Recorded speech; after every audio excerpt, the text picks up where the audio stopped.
ആത്മമിത്രം ആത്മമിത്രം യേശുയൻ ആത്മമിത്രം. Good morning. ഈ പുതിയ പ്രഭാതത്തിനായി ദൈവത്തെ സ്തുതിക്കുന്നു, മഹത്വപ്പെടുത്തുന്നു.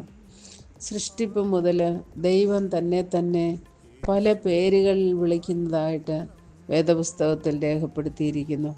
ഉൽപ്പത്തി പുസ്തകം തുടങ്ങുമ്പോൾ യഹോവയായ ദൈവം നിലത്തെ പൊടി കൊണ്ട് മനുഷ്യനെ സൃഷ്ടിച്ചുവെന്ന്, അവൻ്റെ മൂക്കിൽ ജീവശ്വാസം ഊതി എന്നൊക്കെ നാം വായിക്കുന്നുണ്ട്. ആ യഹോവയായ ദൈവം തന്നെ പല പേരുകളിൽ വെളിപ്പെടുത്തുകയും തൻ്റെ ജനത്തിന് അറിയിച്ചു കൊടുക്കുകയും ചെയ്യുന്നുണ്ട്. അതാണ് ഉൽപ്പത്തി പുസ്തകം 17-ാം അധ്യായത്തിൽ വരുമ്പോൾ അബ്രഹാമിൻ്റെ മുൻപാകെ ദൈവം തന്നെ വെളിപ്പെടുത്തുന്നത്, ഞാൻ സർവശക്തിയുള്ള ദൈവമാകുന്നു, എനിക്ക് കഴിയാത്തതൊന്നുമില്ല. ഞാൻ ദൈവം, സൃഷ്ടിതാവായ ദൈവം എന്ന് മാത്രമല്ല, സകലത്തിന്മീതെയും അധികാരമുള്ള ദൈവമെന്നാണ് പറയുന്നത്. പിന്നീടുള്ള തലമുറകളെ നാം നോക്കുമ്പോൾ ഇസഹാക്കിന് തന്നെ വെളിപ്പെടുത്തിയത്, ഞാൻ അബ്രഹാമിൻ്റെ ദൈവം എന്ന് പറഞ്ഞാണ്. അതായത് അബ്രഹാമിനെ വിളിച്ച് തൻ്റെ വാഗ്ദത്തങ്ങളും ഉടമ്പടികളും ഏൽപ്പിച്ചു കൊടുത്ത ദൈവം ആ മനുഷ്യനോടുള്ള പേരിൽ അറിയപ്പെടുവാൻ ആഗ്രഹിക്കുന്നു. അവൻ്റെ മേൽവിലാസത്തിൽ അബ്രഹാമിൻ്റെ ദൈവം എന്നുള്ള പേരാണ് എഴുതി ചേർത്തത്. വീണ്ടും യാക്കോബിൻ്റെ അടുത്തേക്ക് വരുമ്പോൾ യാക്കോബിനോട് ദൈവം പറയുന്നത്, ഞാൻ നിൻ്റെ പിതാവായ അബ്രഹാമിൻ്റെയും ഇസഹാക്കിൻ്റെയും ദൈവമാകുന്നു. തുടർന്നുള്ള വംശപാരമ്പര്യങ്ങൾ ഇങ്ങോട്ട് വരുമ്പോൾ കർത്താവ് വെളിപ്പെടുത്തുന്നത് അബ്രഹാമിൻ്റെയും ഇസഹാക്കിൻ്റെയും യാക്കോബിൻ്റെയും ദൈവം, തലമുറകളുടെ ദൈവമായി തന്നെ വെളിപ്പെടുത്തുന്നതായ ദൈവം.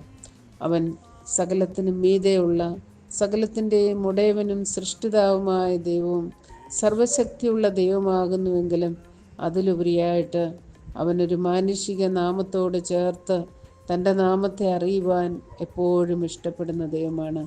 ആ ദൈവമാണ് പുതിയ നിയമത്തിൽ കടന്നു വരുമ്പോൾ നമ്മുടെ ദൈവമായ യഹോവ, എൻ്റെ ദൈവമായ യഹോവ, എൻ്റെ ദൈവമോ എന്ന് പറഞ്ഞ് പൗലോസ് വെളിപ്പെടുത്തുന്നതായ ആ ദൈവം. ആ ദൈവം വെളിപ്പാട് പുസ്തകത്തിലേക്ക് വരുമ്പോൾ, ഞാൻ ആൽഫയാകുന്നു, ഞാൻ ഒമേഗയാകുന്നു, ഞാൻ ആദ്യം അന്തവും ആകുന്നു, തുടക്കം മുതൽ ഒടുക്കം വരെയും സകലത്തെയും നിയന്ത്രിക്കുന്ന ദൈവം, സകലത്തെയും ഭരിക്കുന്ന ദൈവം, സകലത്തിനും ലാക്കും സകലത്തിനും കാരണഭൂതനുമായ ദൈവം അവിടുന്ന് ആയിരിക്കുകൊണ്ട് അവിടുത്തെ നമുക്ക് സ്തുതിക്കാം. വെളിപ്പാട് പുസ്തകം 1-ാം അധ്യായം 8-ാം വാക്യത്തിൽ പറയുന്നത്, ഞാൻ ആൽഫയും ഒമേഗയും ആകുന്നുവെന്ന്, ഇരിക്കുന്നവനും ഇരുന്നവനും വരുന്നവനുമായി സർവശക്തിയുള്ള ദൈവമായ കർത്താവ് അരുളി ചെയ്യുന്നു. ആദ്യം മുതൽ അവസാനം വരെയും സകലത്തെയും നിയന്ത്രിക്കുന്ന സർവശക്തനായ ദൈവം അവിടുന്ന് മാത്രമാണ്. ആ ദൈവം ഫറവോനോട് പറയുന്നത്, അല്ലെങ്കിൽ മോശയ്ക്ക് അരുളപ്പാടുണ്ടായി മോശയോട് പറയുന്നത്, ഞാൻ ഇതുവരെയും എൻ്റെ ജനത്തിന് എന്നെ തന്നെ യഹോവ എന്ന നാമത്തിലല്ലാതെ വെളിപ്പെടുത്തിയിട്ടില്ല. ഞാൻ എന്നെ തന്നെ വെളിപ്പെടുത്തുവാൻ ഇച്ഛിക്കുന്നു.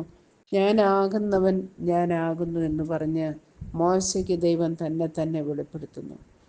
എന്താകുന്നുവോ, നിങ്ങൾക്ക് ഞാൻ എന്തായിത്തീരണമെന്ന് നിങ്ങൾ ആഗ്രഹിക്കുന്നോ അതെല്ലാം ഞാനാകുന്നു. ഞാൻ നിങ്ങൾക്ക് ജീവൻ്റെ അപ്പമാകുന്നു, ഞാൻ ലോകത്തിൻ്റെ വെളിച്ചമാകുന്നു, ഞാൻ സകലത്തെയും സൃഷ്ടിക്കുന്നവനാകുന്നു, ഞാൻ കൂടെ ഇരിക്കുന്നവനാകുന്നു എന്ന എല്ലാ ആകുന്നുകളുടെയും ഉടയവനായ ദൈവമായി ദൈവം തന്നെ വെളിപ്പെടുത്തുന്നു. നമുക്ക് ഈ ദൈവത്തെ, നമ്മോട് കൂടെ ഇരിക്കുന്ന ദൈവത്തെ മാത്രമല്ല, നമുക്ക് എന്താവശ്യമായിരിക്കുന്നതോ അതെല്ലാം ആകുന്നവനായ ദൈവമായി നമുക്ക് വെളിപ്പെടുത്തി തന്നിരിക്കുകയാണ്. ഞാൻ നിന്നെ സൗഖ്യമാക്കുന്ന യഹോവയാകുന്നു, ഞാൻ നിന്നെ ജീവിപ്പിക്കുന്ന ദൈവമാകുന്നു, ഞാൻ ജീവൻ്റെ അപ്പമാകുന്നു, ഞാൻ ലോകത്തിൻ്റെ വെളിച്ചമാകുന്നു എന്ന് പറഞ്ഞ കർത്താവ് എല്ലാത്തിനും നമുക്ക് മതിയായ ദൈവമായി നമ്മോട് കൂടെ ഇരിപ്പാനായിട്ട് ദൈവം നമ്മോടുകൂടെ ഇമ്മാനുവേലായി ഇരിക്കാമെന്ന് വാക്ക് പറഞ്ഞ കർത്താവ്, ആ കർത്താവിൻ്റെ സാന്നിധ്യവും ആലോചനയും ഓരോ ദിവസവും നാം മനസ്സിലാക്കി അവനെ മഹത്വപ്പെടുത്തി നമുക്ക് ജീവിക്കാം. അതിനായി ദൈവത്തിൻ്റെ പരിശുദ്ധാത്മാവ് നമ്മെ സഹായിക്കട്ടെ. God bless you.